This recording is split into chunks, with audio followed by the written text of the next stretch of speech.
My name is Archer, a 35-year-old software engineer from rural Michigan who finally made it big in Seattle's tech scene. At our monthly family dinner, my 7-year-old nephew Tyler pointed at my new Tesla and innocently announced, "Mommy says you borrowed that car from your boss to look important." Everyone snickered while my sister Megan feigned embarrassment.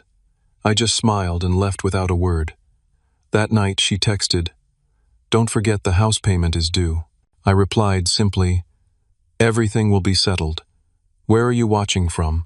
Hit that like and subscribe button if you've ever had family members try to diminish your success. I grew up in a small farming community outside of Grand Rapids, Michigan, where everyone knew each other's business and social status was measured by the age of your pickup truck and the size of your property. My sister Megan was 5 years older than me, and despite the age gap, we were close as children.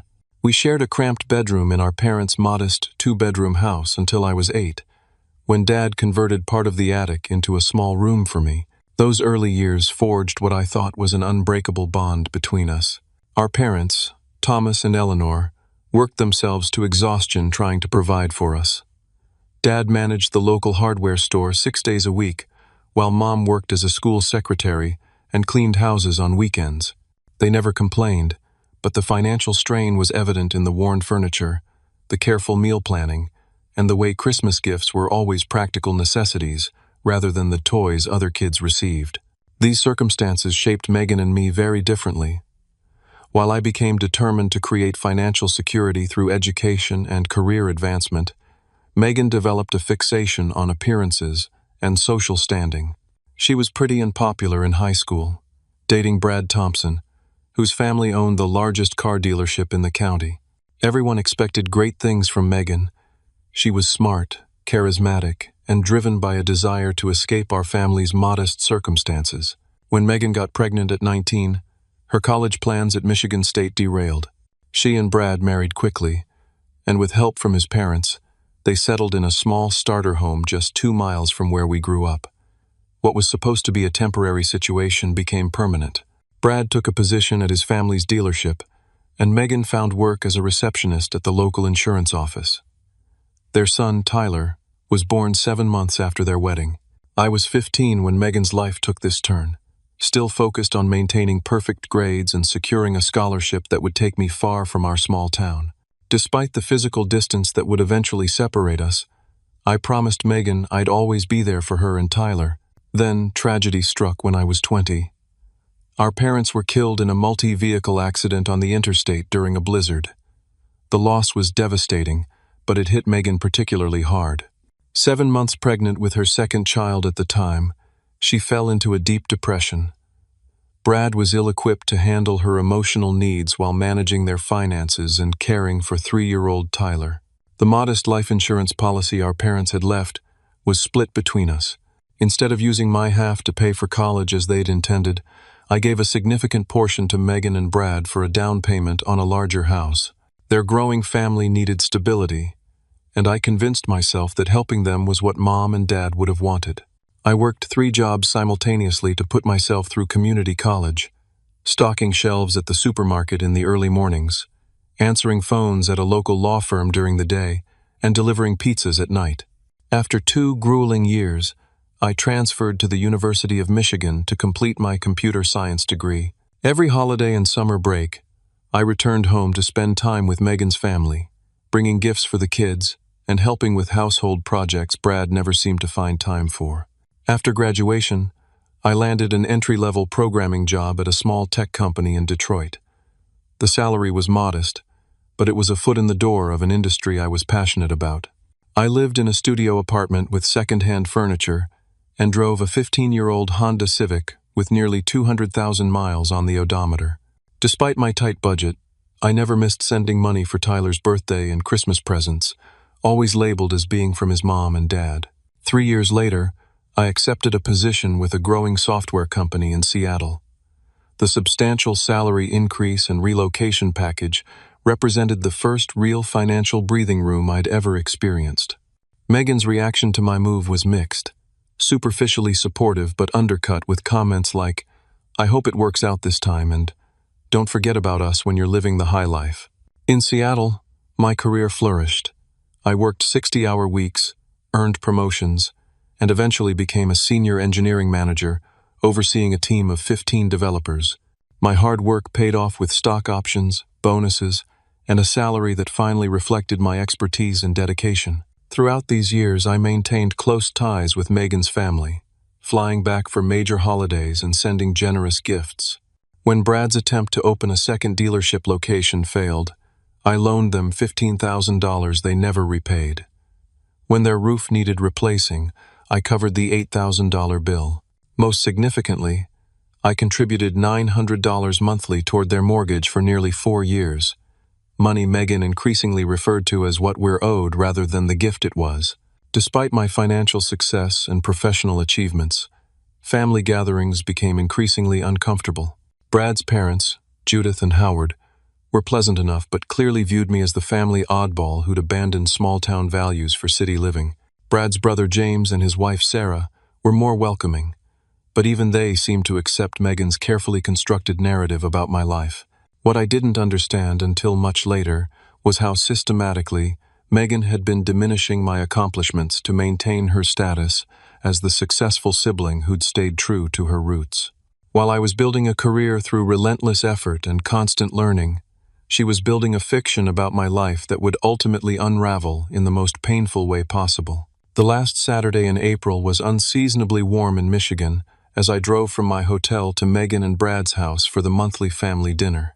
After a particularly successful quarter at work, I'd finally treated myself to a Tesla Model S, midnight blue with the premium interior package.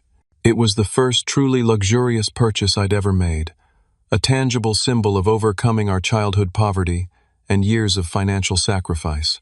The neighborhood where Megan and Brad lived consisted of large, newer homes arranged around artificial ponds and small parks, the kind of upper-middle-class subdivision that had represented unattainable luxury to us as kids. Their 4-bedroom colonial with its manicured lawn and 3-car garage projected exactly the image of success Megan had always craved. I pulled into their curved driveway, parking behind Brad's father's Cadillac Escalade. My nephew Tyler was the first to spot me, racing out the front door in his socked feet despite his mother's calls to put on shoes. "Uncle Archer! Uncle Archer!" he shouted, his 7-year-old enthusiasm infectious as he skidded to a stop beside my car. "Whoa, is this yours? It's so cool." I climbed out, giving him the high five he eagerly awaited. "Hey, buddy. Yep, this is my new car. Just got it last month." Tyler circled the vehicle, mouth agape at the sleek design and distinctive logo. "Can we go for a ride later? Please?" "We'll see what your mom says," I replied, knowing Megan's likely response. I grabbed my overnight bag and the gifts I'd brought: a science kit for Tyler, a doll for his 4-year-old sister Emma, and an expensive bottle of scotch for Brad. The front door opened wider as Megan appeared, wearing a floral sundress and an expression that couldn't quite decide between welcoming and appraising. "Well, look who finally arrived," she called out with a tight smile. "We were beginning to think you might have gotten lost." "Flight was on time for once," I replied, climbing the porch steps to accept her brief, perfunctory hug. "Traffic from the airport wasn't bad either." "That's quite the rental car," she commented, her eyes darting to the Tesla and back to my face. "Not a rental," I corrected gently. "Finally bought something nice for myself." A flicker of something, surprise, annoyance, crossed her features before she masked it with a laugh. "Well, aren't you full of surprises? Come on in. Everyone's waiting." The house was filled with the familiar cacophony of family gathering, the baseball game blaring from the living room television, Emma's animated chatter as she played with her dolls on the floor, the clink of ice in drinks, and the aroma of Megan's signature pot roast wafting from the kitchen. Brad's parents were settled in the best spots on the sectional sofa. Howard, a heavy-set man with a permanent sunburn from golfing, raised his whiskey glass in greeting. Judith, thin and meticulously maintained with highlighted hair and carefully applied makeup, offered a cool smile. "There he is, the Seattle big shot," Brad called from the kitchen doorway, beer in hand. He'd gained weight since I'd last seen him 6 months ago, his once athletic frame now soft around the middle, his hairline receding more noticeably. "Hardly," I replied with a self-deprecating smile, having learned that humility was my best defense against their subtle digs. Just the same old me. Brad's brother James and his wife Sarah arrived moments later with their teenage daughter Zoe. Of all the extended family, they were the ones I genuinely enjoyed. James worked as an English teacher at the local high school and shared my love of science fiction. Sarah, a pediatric nurse, had a warmth and authenticity that stood in stark contrast to Megan's calculated social performance. "Archer, great to see you, man," James said, giving me a genuine hug. "How long are you in town?" "Just the weekend," I replied. "Have to be back for a big product launch on Tuesday." "Listen to him," Megan interjected with a laugh that contained no real humor. "Always so important and busy. Some things never change."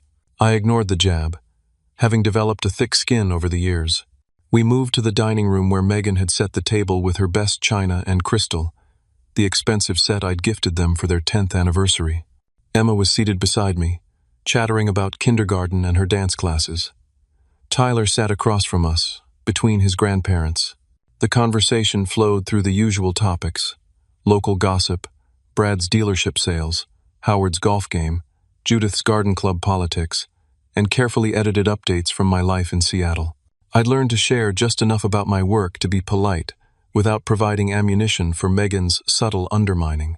As we finished the main course and Megan began clearing plates for dessert, Tyler suddenly pointed toward the front window where my Tesla was visible in the driveway. "Mommy, can you explain again why Uncle Archer has that fancy car?" he asked with childlike innocence.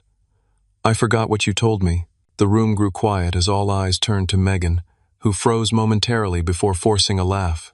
"Oh, Tyler, you're confused, sweetheart," she said lightly. "I just said Uncle Archer's car is very nice." But Tyler, with the persistence only a 7-year-old can muster, shook his head. "No, you told Daddy that Uncle Archer borrowed it from his boss to look important when he visits. You said his company lets employees pretend they own nice things." The silence that followed was deafening.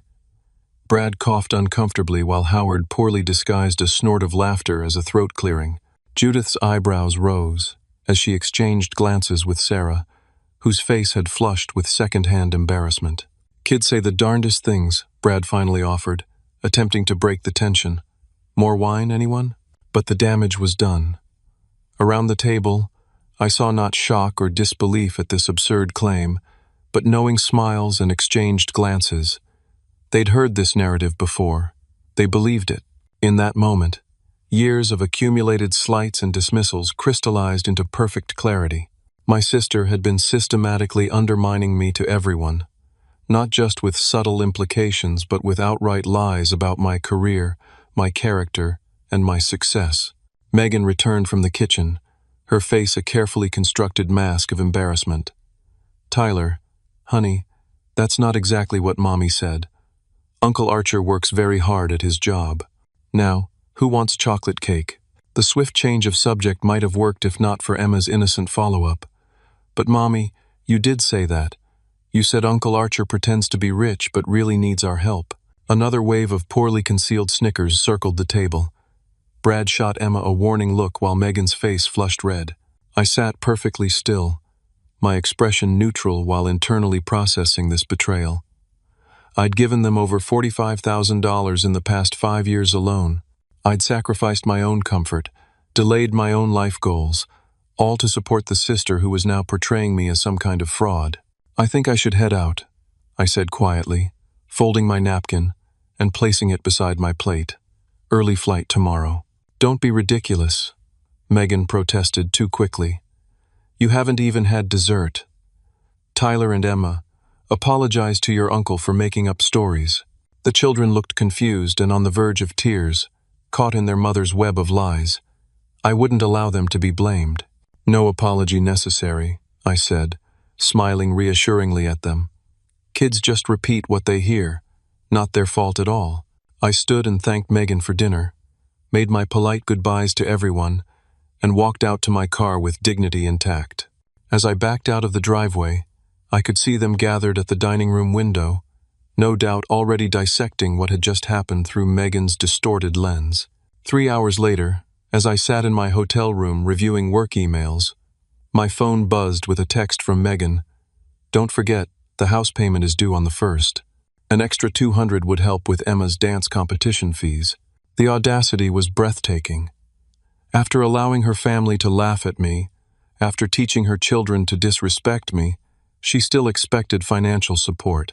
I stared at the message for a long time before typing my response. "Everything will be settled." She couldn't possibly understand the full meaning behind those 4 words. But she would, very soon.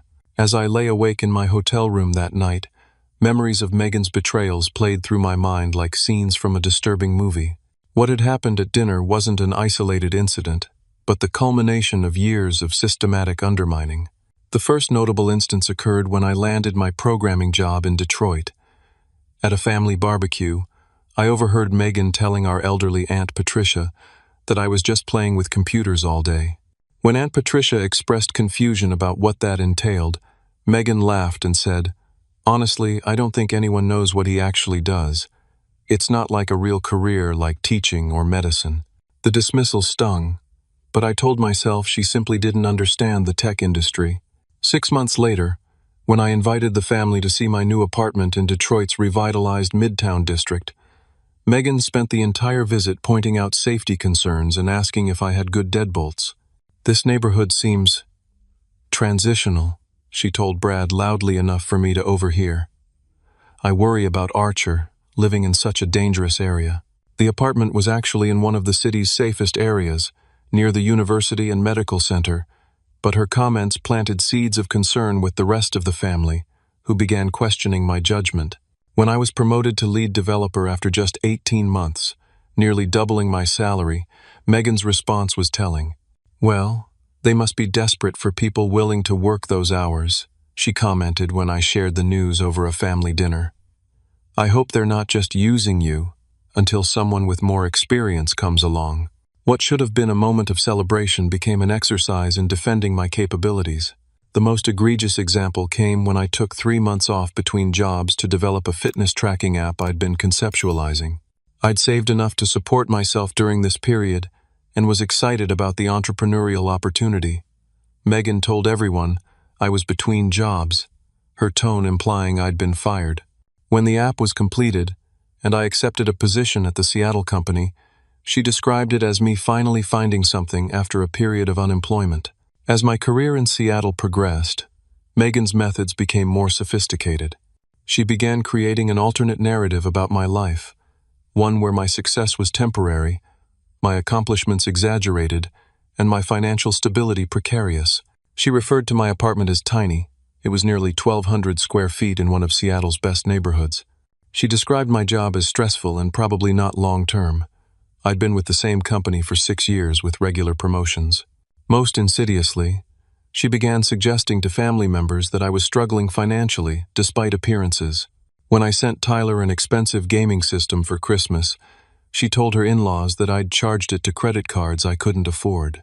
When I paid for everyone's dinner at an upscale restaurant during a previous visit, she later told James and Sarah that I'd been showing off beyond my means.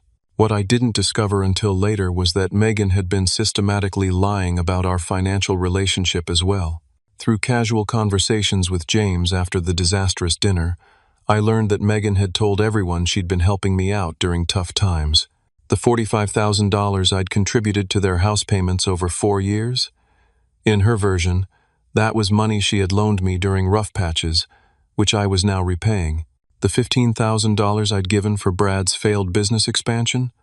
Megan claimed that was money they had inherited from our parents that I had borrowed when I moved to Seattle and was slowly returning.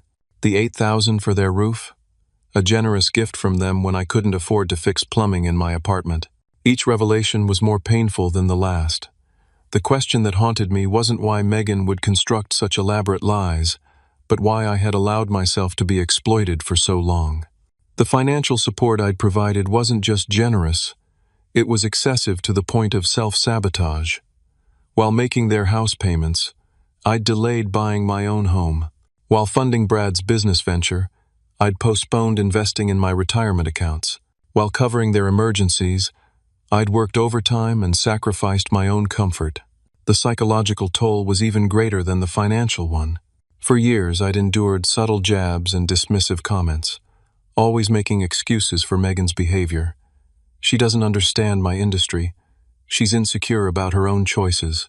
She's under pressure from Brad's status-conscious family. Each time I visited, I observed how Megan worked to maintain her image as the successful sibling who had stayed true to their hometown values, while I was portrayed as the somewhat pathetic outsider who had sacrificed personal connections for a precarious career in a distant city. The more I reflected, the more I recognized the sophisticated manipulation at work. Megan would praise me in one breath. Archer is so smart with computers, and undermine me in the next, though I worry all those hours staring at screens is why he can't maintain relationships. She would thank me for gifts to her children, then imply to others that they were an attempt to buy affection I couldn't earn naturally. Most painful was the realization that I'd enabled this treatment through my own desire to maintain family harmony. After losing our parents, Megan and her children represented my only real family connection. I tolerated the disrespect, absorbed the financial burden, and swallowed my pride, all to preserve a relationship that, in reality, existed only on her exploitative terms. The incident with Tyler pointing at my car was simply the most public manifestation of a pattern that had existed for nearly a decade. The snickers around the dinner table confirmed what I'd suspected, but been unwilling to face. Everyone in Megan's circle had accepted her fictional narrative about my life. My own accomplishments had been twisted into a story that diminished rather than celebrated my success. As dawn broke over the hotel parking lot, I made a decision. The pattern would end now. No more money, no more silent acceptance of disrespect, no more allowing Megan's insecurity to define my relationship with my niece and nephew. It was time for the truth, delivered not with anger, but with the calm certainty of someone who finally recognizes their own worth. The morning after the disastrous dinner, I sat in my hotel room with a cup of mediocre coffee, watching the sunrise and formulating a plan. My first instinct had been emotional. Cut ties completely, walk away, never look back. But that approach would only reinforce whatever narrative Megan would inevitably construct about my departure from their lives. I needed to be strategic, methodical, and above all, factual in my response. I opened my laptop and began creating a spreadsheet documenting every financial contribution I'd made to Megan and Brad over the years. Bank transfers for their mortgage payments, 81 of them at $900 each. The $15,000 wire transfer for Brad's business venture, the $8,000 check for their roof repair, countless smaller expenses, birthdays, Christmas gifts, Tyler's baseball equipment, Emma's dance lessons, the family vacation to Disney World. I'd largely funded, but been unable to attend due to work commitments. The total was staggering, nearly $73,000 over 8 years. Not loans, not investments, gifts I'd never expected to be repaid. Money given out of love and familial obligation, transformed by Megan's lies into evidence of my dependence rather than my generosity.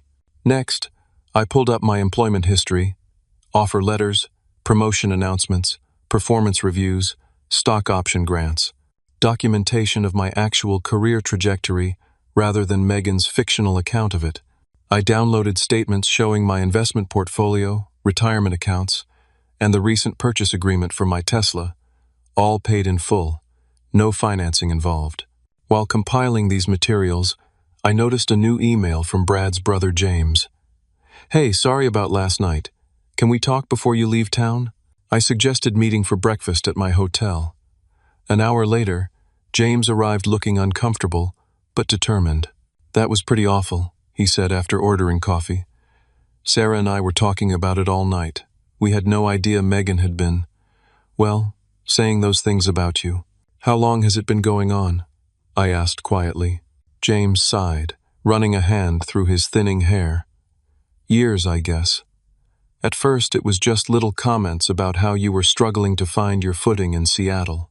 Then gradually, it evolved into this whole narrative about how she was helping support you while you tried to establish yourself. And you believed her?" His expression was pained. "I should have questioned it more. The stories never quite aligned with what I could see of your life, but Megan was always so convincing. She'd show us texts from you thanking her for help, talk about how you called her for advice on financial matters. Those texts were thanking her for forwarding my mail, I explained. The financial discussions were me offering to help them, not the other way around. James nodded slowly. I'm starting to see that now. Look, Archer, I feel terrible. What can I do to help fix this? His sincerity was touching, but the situation required more than one ally's support. Just tell the truth if it comes up, I replied. I'm going to address this directly. After James left, I called Dr. Rivera, the therapist I'd been seeing in Seattle, to work through lingering grief about our parents and navigate the complexities of my relationship with Megan. This was bound to happen eventually, Dr. Rivera said after I recounted the dinner incident. What's important now is that you establish clear boundaries while taking care of your emotional health. I'm planning to confront her, I explained. Not emotionally, but with documentation of everything. The money, my career, all of it. That approach makes sense, but prepare yourself for defensive reactions, he cautioned. People who've created false narratives often respond to truth with even more elaborate deceptions.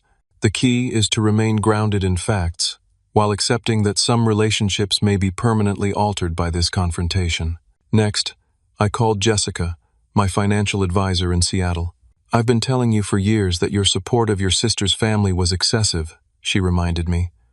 From a purely financial perspective, ending these payments is long overdue.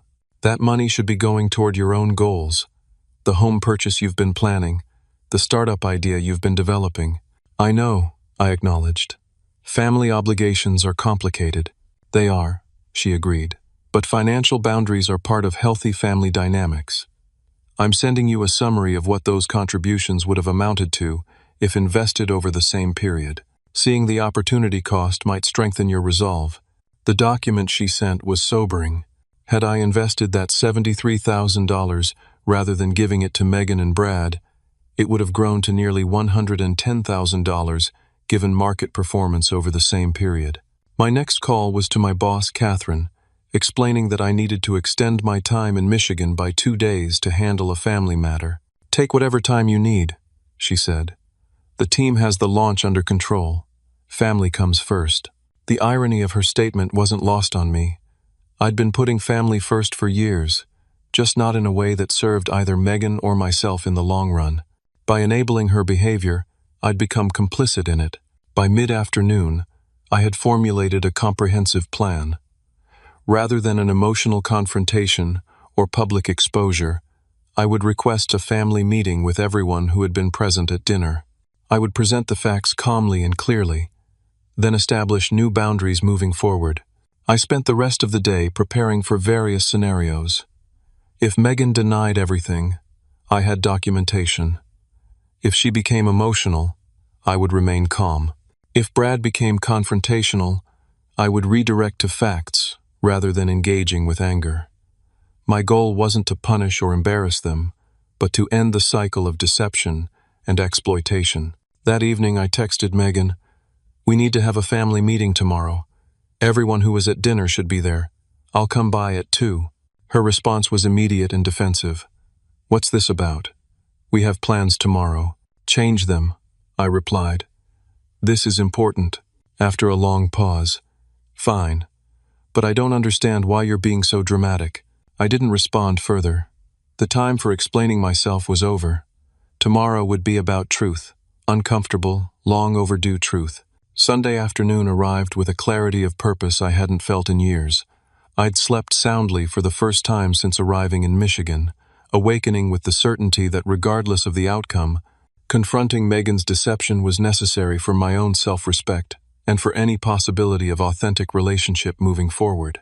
I dressed deliberately in a casual but professional manner, dark jeans, a light blue button-down shirt, and the watch our father had left me.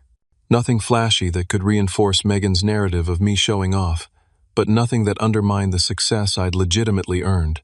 The weather had turned, with a steady spring rain replacing yesterday's sunshine, fitting for the conversation ahead. I arrived at Megan and Brad's house precisely at 2 o'clock, carrying a leather portfolio containing printouts of all the documentation I'd compiled. Megan opened the door before I could ring the bell, her expression a mixture of annoyance and apprehension. She'd clearly put effort into her appearance, hair freshly styled, makeup carefully applied, dressed in an expensive-looking sweater and jeans that projected casual affluence. "I still don't understand why this couldn't wait until your next visit," she said by way of greeting, stepping aside to let me enter. "You've completely disrupted our Sunday." "Some things shouldn't wait," I replied evenly. "Is everyone here?" She nodded reluctantly. "In the living room. The kids are at Brad's parents' house." The arrangement of people in the living room spoke volumes. Brad sat in what was clearly his usual armchair, positioned slightly apart from his parents on the sofa. James and Sarah had taken seats at the far end of the room, their body language suggesting discomfort with the situation. All conversation stopped as I entered. "Thank you all for making time for this," I began, remaining standing as Megan took a seat beside Brad. "I know it's unexpected, but after what happened at dinner last night, there are some things that need to be clarified." "If this is about what Tyler said," Megan interjected quickly, "we've already explained to him that he misunderstood. Children exaggerate. You know how it is." "This isn't just about Tyler," I replied calmly. "It's about a pattern that's been going on for years, one that I've allowed to continue for too long." I opened my portfolio and removed the first document, a summary of all financial contributions I'd made to Megan and Brad's household. "For the past 8 years, I've provided significant financial support to Megan and Brad," I explained, handing copies of the summary to everyone in the room. "Nearly $73,000 in total, including 81 monthly mortgage payments of $900 each." Brad's father Howard looked up sharply from the paper, his expression transitioning from dismissive to attentive. "What's this about, Megan?" he asked, turning to my sister. "It's not what it looks like," Megan replied, her voice rising slightly. "Archer's always been generous with gifts, but he's making it sound like we've been taking advantage." "I'm not making accusations," I interrupted gently. "I'm simply stating facts. The money was freely given. That's not the issue. The issue is that I've recently learned that my financial support has been mischaracterized to all of you. I've been told that some of you believe I've been financially dependent on Megan and Brad, when the opposite is true." "That's ridiculous," Brad sputtered, his face flushing. "We never said—" "I have texts and emails," I continued, removing another document from my portfolio. Messages from Megan to various family members describing loans she supposedly made to me, references to her helping me through tough times, statements about my career being unstable. I handed these to James, who looked through them with growing discomfort before passing them to Sarah. "These are from our group chat," Sarah said quietly, looking at Megan. "You told us you were helping Archer with rent when his hours were cut last year." She turned to me. "Were your hours cut?" "No," I replied. "I received a promotion and a 20% raise last February. I've never had my hours reduced. I've never been in financial distress. I've never borrowed money from Megan or Brad." The room fell silent as this information sank in. Judith, who had been watching carefully, reached for the papers in her husband's hand. "What about the business loan?" she asked, referencing the $15,000 I'd given Brad. "You told us Archer had borrowed money from your inheritance and was paying it back." Before Megan could respond, I removed another document, a copy of the wire transfer with the memo line clearly reading, "Gift, business expansion." "There was no loan," I explained. "When Brad wanted to open the second dealership location, I gave them $15,000 as a gift.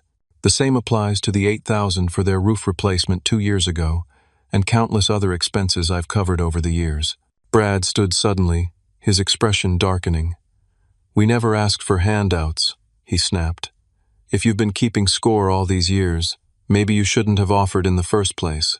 "I'm not keeping score," I replied, maintaining my calm demeanor. "I gave freely because I love this family. I'm only showing you these documents now because I need everyone to understand the reality of our financial relationship." I turned to address everyone. "I've worked incredibly hard for my success. I put myself through college, working 3 jobs simultaneously. I've earned every promotion through dedication and skill. The Tesla in the driveway is mine, purchased outright with cash from my recent performance bonus. I'm not showing off or pretending to be something I'm not." Megan had been growing increasingly agitated, and now she stood, tears welling in her eyes. "So this is what it's about? You want to humiliate me in front of everyone because your feelings were hurt? Because a 7-year-old said something silly at dinner?" "No," I said softly. "This is about truth. For years you've created a fictional narrative about my life, one where I'm struggling, pretending, or somehow less successful than I actually am. You've told your children, your in-laws, and even our mutual friends that I borrow cars to impress people, that I live beyond my means, that I need your financial support. None of that is true, and it needs to stop." "Why would she do that?" Howard asked, looking genuinely confused. James cleared his throat. "I think I understand," he said carefully. "If Archer was struggling, it would be easier to explain why Megan and Brad needed his financial help while simultaneously dismissing his life choices. It can't be both ways. Either he's successful enough to provide substantial support, or he's failing and needs their help.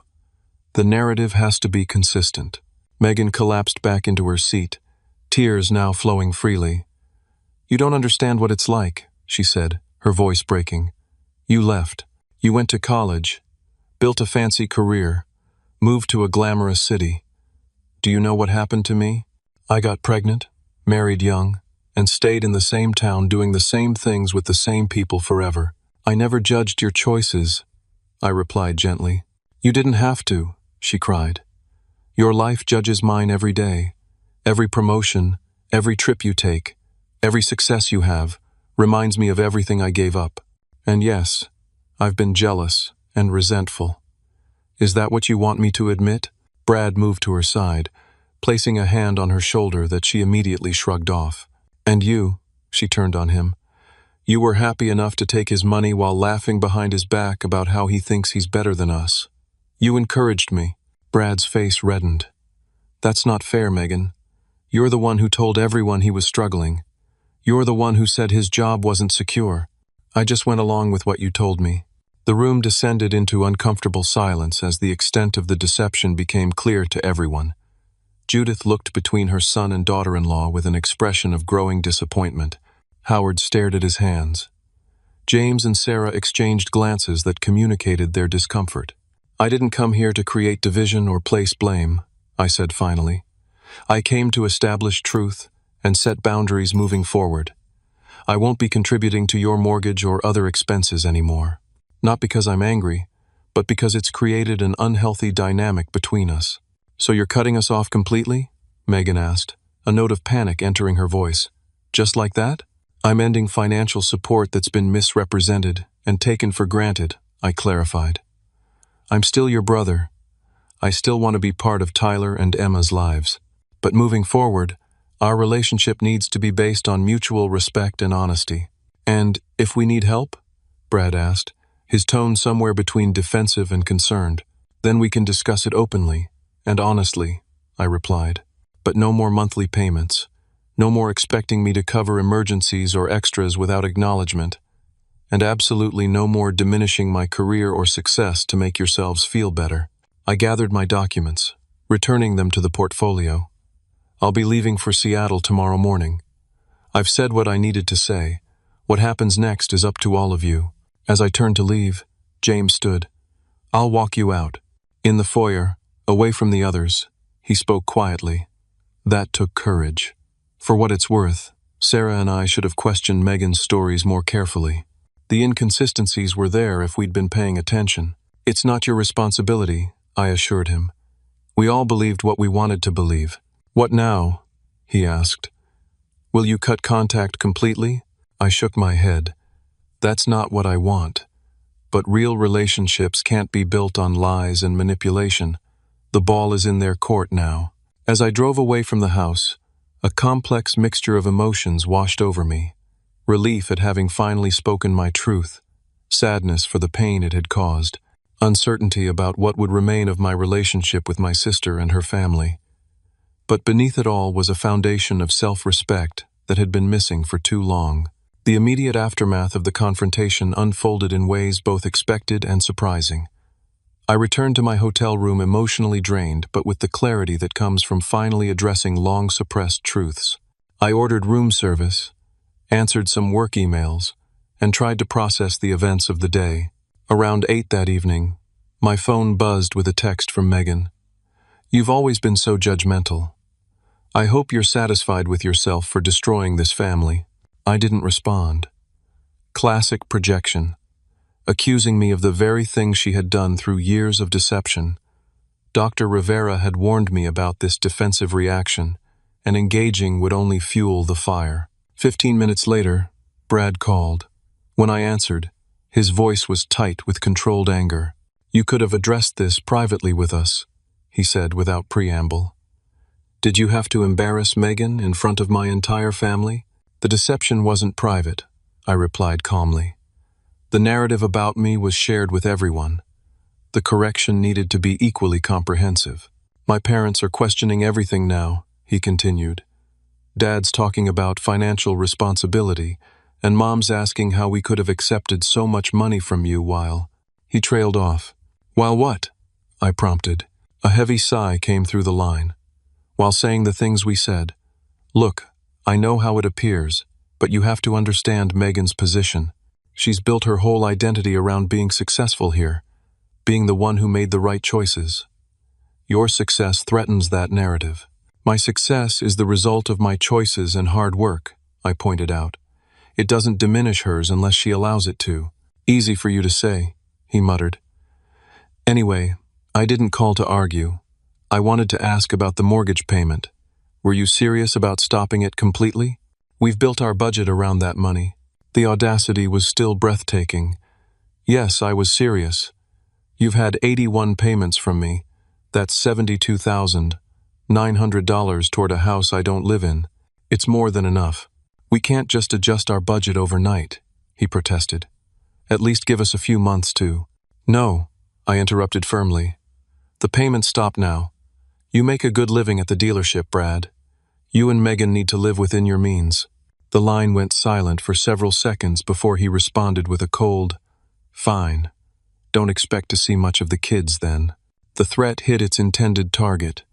Tyler and Emma were innocent in all this, and the thought of losing my relationship with them was painful. But I recognized the manipulation tactic for what it was. "Using the children as leverage is beneath you," I said quietly. "Think about what that teaches them." He hung up without responding. I was just preparing for bed when another knock came at my hotel room door. Looking through the peephole, I was surprised to see Tyler standing there with James behind him. I opened the door immediately. "What's going on?" James looked apologetic. "Tyler overheard some of the conversation after you left. He was really upset and insisted on seeing you. I hope that's okay. I texted Megan that he's with me." Tyler launched himself at me in a fierce hug. "I'm sorry, Uncle Archer. I didn't mean to make everyone mad." I knelt to his level, returning the hug. "Hey, buddy, you didn't do anything wrong. Grown-ups sometimes have complicated disagreements that have nothing to do with you." "But everyone was yelling after you left," he said, his voice small. "Mommy was crying, and Grandma kept saying she was disappointed." Dad slammed the door and drove away. I led him to sit on the edge of the bed while James leaned against the wall, giving us some space. "Tyler, listen to me," I said, looking directly into his eyes. "None of this is your fault. What you said at dinner just brought some grown-up issues into the open that needed to be discussed. But Mommy said I embarrassed her by repeating private things. Adults shouldn't tell children things they don't want repeated," I explained gently. "You were just being honest, which is exactly what you should always do." He considered this for a moment. "Is it true that you bought your car yourself? Mom said you were just pretending." "Yes, I bought it myself," I confirmed. "I work very hard at my job, and sometimes I'm able to buy nice things because of that hard work." "Cool," he said, his demeanor brightening slightly. "Can we still go for a ride sometime?" "Absolutely," I promised, though unsure when that opportunity might actually arise given the current circumstances. "Anytime I'm visiting." After Tyler used the bathroom, James suggested they should head back. "Sarah's waiting in the car. We'll drop him at home." "Thank you for bringing him," I said sincerely. "It means a lot." "He was really worried about you," James replied. "And for what it's worth, Sarah and I talked with Howard and Judith after you left. They're processing a lot. This has been quite a revelation for them about Megan and Brad. After they left, I received a message from Sarah. James told me about Tyler's visit. Hope that was okay. Just wanted you to know we're here for you. This family stuff is messy, but you did the right thing. Let's stay in touch. Her support was unexpected but deeply appreciated. Perhaps something positive could emerge from this painful situation. Authentic relationships with family members who valued truth and respect. Around midnight, my phone rang again. Megan's name appeared on the screen. Against my better judgment, I answered. "How dare you fill Tyler's head with your version of events?" she began, her words slightly slurred, suggesting she'd been drinking. "He came home talking about how adults shouldn't tell kids to keep secrets, and how you really did buy your fancy car." "That's hardly a controversial statement, Megan," I replied wearily. "I did buy my own car, and adults shouldn't put children in the middle of their issues." "You've turned everyone against me," she continued, her tone shifting from angry to tearful. "My in-laws think I'm some kind of manipulative liar. Brad's barely speaking to me. Even James and Sarah are being weird." "I simply told the truth," I said. "If that's turned people against you, perhaps you should consider why." "You've always been so perfect," she spat, anger returning. "Perfect grades, perfect career, perfect life. Some of us make mistakes, Archer. Some of us have regrets. We can't all be as flawless as you." "I've never claimed to be perfect," I said quietly. "I've just worked hard and made different choices. And now you're punishing me for mine by cutting us off financially," she accused. "I'm ending an unhealthy pattern," I corrected. "That's not punishment. It's a boundary." The conversation continued in this circular pattern for several minutes, Megan alternating between angry accusations, tearful pleas, and attempts at manipulation. I maintained my calm, repeating my position without engaging with her emotional tactics. Finally, exhausted by the exchange, I ended the call with a simple, "I love you, Megan, but this conversation isn't productive. We can talk again when you're ready to discuss things honestly." The next morning, as I prepared to check out of the hotel, I received a text from Brad's father, Howard. "I owe you an apology. Had no idea about the financial situation. Inappropriate comments were made based on false information. Would like to speak when you have time." I called him from the airport while waiting for my flight. Our conversation was brief but significant. He expressed genuine regret for accepting Megan's portrayal of me without question and acknowledged the generosity I'd shown their family over the years. "Brad and Megan need to stand on their own feet," he concluded. "Judith and I enabled them too, in different ways. Perhaps this is the wake-up call they needed." On the flight back to Seattle, I reflected on how quickly the family system had recalibrated once the truth was exposed. Those who valued honesty, James, Sarah, eventually Howard and Judith, had adjusted their perceptions and reached out. Those who had benefited from the deception, Megan and Brad, were struggling to maintain their narrative in the face of overwhelming evidence. As the plane touched down in Seattle, I felt a strange mixture of sadness and liberation. The family I'd thought I had might never be the same, but perhaps something more authentic could eventually take its place. 6 months have passed since that fateful family dinner and the confrontation that followed.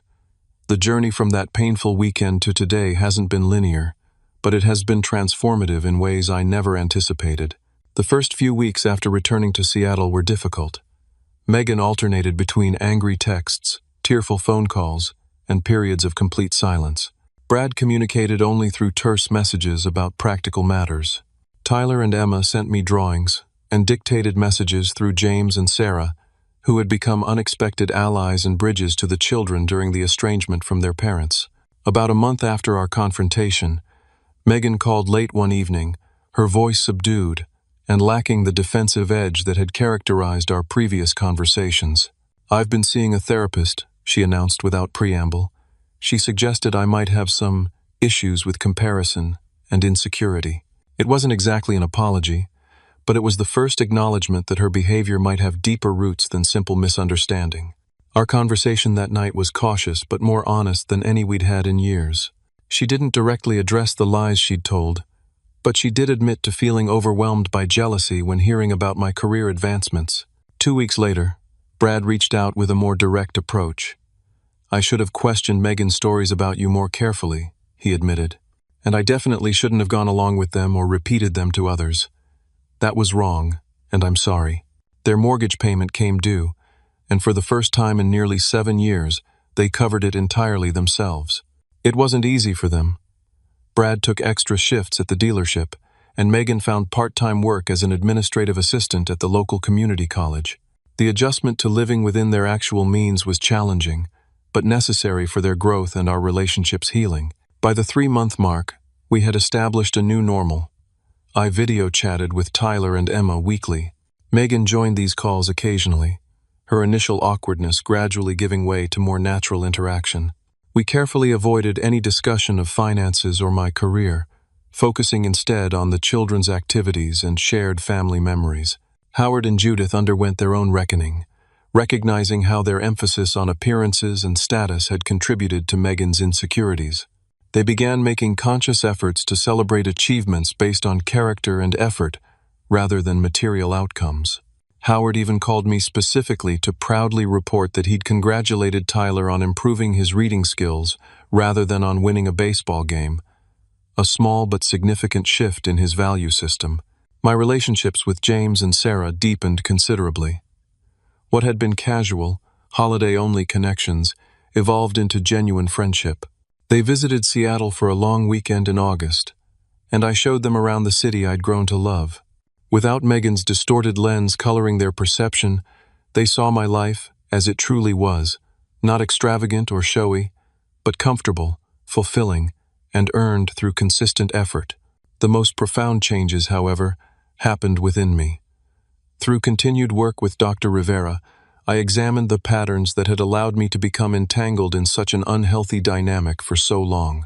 I recognized how my parents' death had intensified my desire to maintain family connections at any cost, how my childhood experiences with financial insecurity had made generosity a central value, and how my natural conflict avoidance had enabled Megan's manipulations to go unchallenged. I learned to establish healthy boundaries, not just with Megan, but in all my relationships. I practiced saying no without guilt and expressing my needs directly, rather than hoping others would intuit them.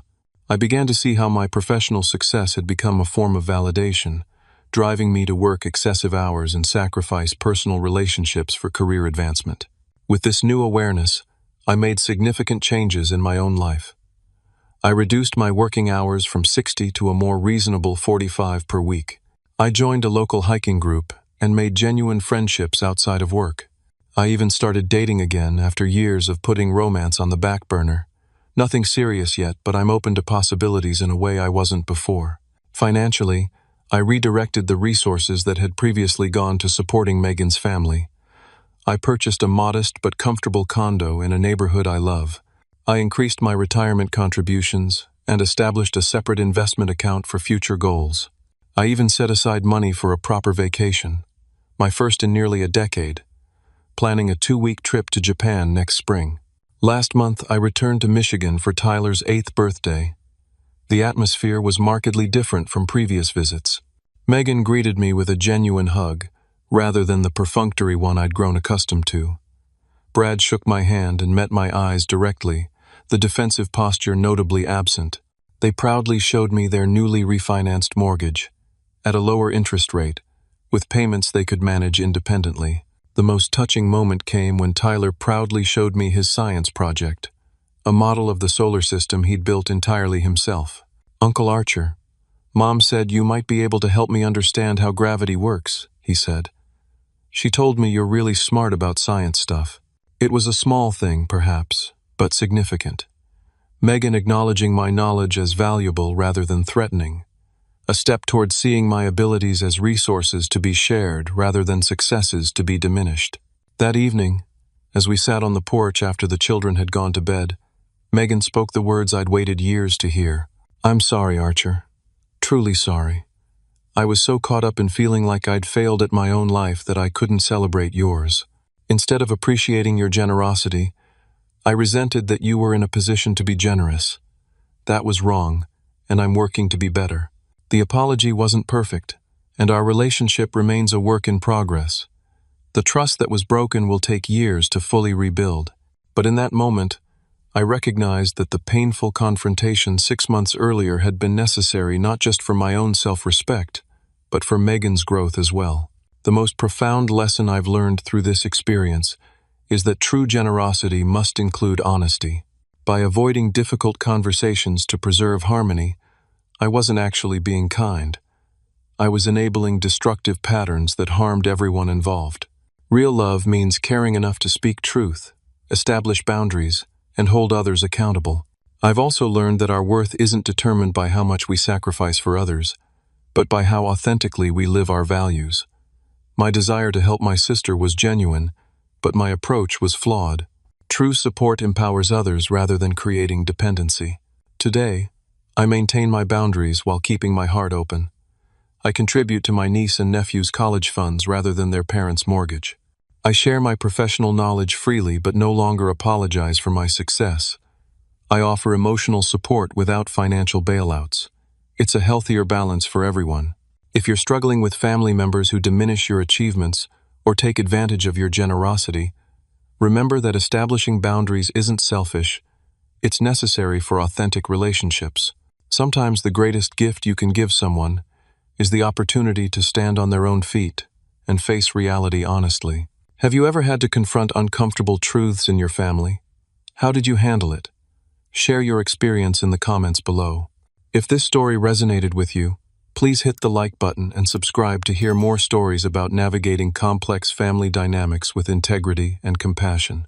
Thank you for listening, and remember, the relationships that survive truth are the only ones worth keeping.